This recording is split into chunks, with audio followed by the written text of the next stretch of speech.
Hi friend, রুদ্র mum's ব্লগে সবাইকে জানাই প্রণাম। বড়োদেরকে ছোটোদেরকে অনেক ভালোবাসা। আজকে নীলষষ্ঠীর কিছু ভিডিও নিয়ে আমি চলে এসেছি। আমার first time Facebook YouTube blog. যদি কোনো ভুল ত্রুটি হয়ে থাকে আমাকে ক্ষমা করো। আমি নীলষষ্ঠীর দিন আগে ঘরে পুজো করেছিলাম। ঘরে পুজো কারা কারা আমার মতন করো আমাকে অবশ্যই কমেন্টে জানাবে। আমি ঘরে নীলষষ্ঠীর দিন পুজো করেছি, সবাই দেখতেই পাচ্ছ।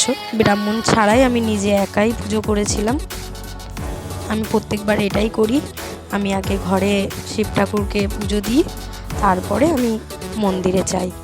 তো আমার পুজো দেওয়াটা কেমন হয়েছে নিশ্চয়ই কমেন্টে জানাবে। আমি পুজো শেষ করে আমি চলে যাই মন্দিরে। মন্দিরে দেখতেই পাচ্ছ, মন্দিরে যাওয়ার পরে আমার অনেকটাই মন্দিরে ভিড় কম ছিল, তার জন্য তাড়াতাড়ি করে যে পুজো দিতে শুরু করে দিই। আমি আমার শাশুড়ি মা সবাই মিলে পুজো দেওয়া শুরু করে দিই। আর সেদিন অনেকটাই ঘরে পুজো দিতে দিতে লেট হয়ে গেছিলো, তার জন্য যেতেও দেরি হয়ে গেছিলো। মন্দিরে যাওয়ার পরে দেখছি মন্দিরটা ফাঁকাই ছিল, দু একজন ছিল আমাদের সাথে। তো আমরা সবাই মিলে পুজো দেওয়া শুরু করে দিই। তো খুব ভালো করে সেদিন পুজো দেওয়া হয়েছিল। মন্দির যাহাতো ফাঁকা ছিল, অনেকটাই ধৈর্য ধরে ব্রাহ্মণ মন্ত্র বলেছিল, আমরাও পুজো করেছিলাম।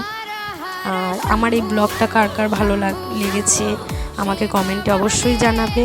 আমি নতুন আজকেই ফার্স্ট টাইম ভিডিও ছাড়ছি, দেখতেই পাচ্ছ আমরা পুজো করছি। আর আমার এই মন্দির থেকে ফিরে আস্তে আস্তে প্রায় রাত 9টা বেজে গেছিলো, তাই তোমার দাদাভাইকে ফোন করে ডেকে নিয়েছিলাম। তো দাদাভাই আমাদেরকে মন্দির থেকে নিয়ে এসেছিলো। আর আমার মতন নীলষষ্ঠীর পুজো কে কে ঘরে পুজো করে আবার মন্দিরে যাও পুজো করতে, নিশ্চয়ই কমেন্টে আমাকে সবাই জানাবে। আমার ভিডিওটা ভালো লাগলে লাইক কমেন্ট শেয়ার করবে। ফার্স্ট টাইম ভিডিও করছি, কোনো ভুল ত্রুটি হলে আমাকে ক্ষমা করবেন। ওকে, বাই। নেক্সট ব্লগে আবার সবার সঙ্গে দেখা হবে।